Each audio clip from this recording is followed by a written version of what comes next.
আল্লাহ নবী বলছেন সারা পৃথিবী হচ্ছে সম্পদ, সারা পৃথিবী হচ্ছে সম্পদ। সারা পৃথিবীর মধ্যে সম্পদ বলা হয়েছে, উত্তম সম্পদ বলা হয়েছে আল মারাতু সলে, একজন নেককার স্ত্রীকে। এবার আপনি বলতে পারেন মাওলানা সাহেব, আপনি বললেন সব থেকে দুনিয়ার উত্তম সম্পদ হচ্ছে স্ত্রী, একজন নেককার স্ত্রী, তাহলে আপনি এটার প্রমাণ দিতে পারবেন? আমরা তো জানি সোনা সব থেকে দামি সম্পদ, আমরা তো জানি সব থেকে দামি সম্পদ হীরা। তা আপনি যে এখন বললেন সব থেকে দামি সম্পদ আদর্শ স্ত্রী, একজন নেককার নারী সব থেকে দামি সম্পদ, এটা বুঝতে পারলাম না যে। আচ্ছা ঠিক আছে, আপনাকে বলছি, মনে করুন আপনি সোনার ব্যবসা করেন, তো সোনার ব্যবসা করছেন, আপনি সোনার ব্যবসা করে টাকা নিয়ে এখন বাড়িতে রেখেছেন।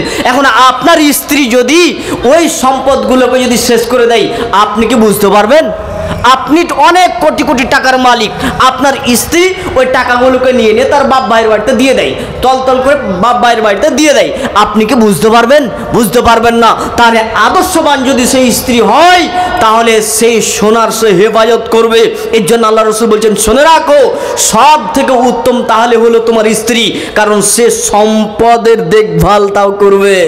রাসূল সাল্লাল্লাহু আলাইহি সাল্লাম বলেন, তুমি বিদেশে চলে গেছো, তোমার স্ত্রী সম্পদের দেখভাল করবে, তার মানে সম্পদের থেকে উত্তম হলো কে? স্ত্রী। আপনাকে আরেকটা উদাহরণ দিলে বুঝবেন। মনে করুন একটা নতুন একদম বাস গাড়ি, একটা বাস গাড়ি বের হয়েছে, স্টেট বাস একটা নিয়ে আসা হয়েছে। এখন পিছন দিকে প্যাসেঞ্জার বসবে 50 জন। এখন একটা মাতালকে যদি ড্রাইভার হিসাবে বসিয়ে দেওয়া হয়, বলুন তো এই 5 জনের অবস্থা কি হবে? হ্যাঁ, 5 জন বিপদে, ওরে বাপরে বাপ, কোথায় না বাস গাড়ি অ্যাক্সিডেন্ট করে দেয়, কিন্তু গাড়িটা ভাঙাচোরা, গাড়িটা ভালো নয়, কিন্তু ড্রাইভার খুব পাকা। এবার বলুন 50 জন নিশ্চিতে বসবে কি বসবে না? নিশ্চিন্তে বসবে। আমি বলতে চাইছিলাম,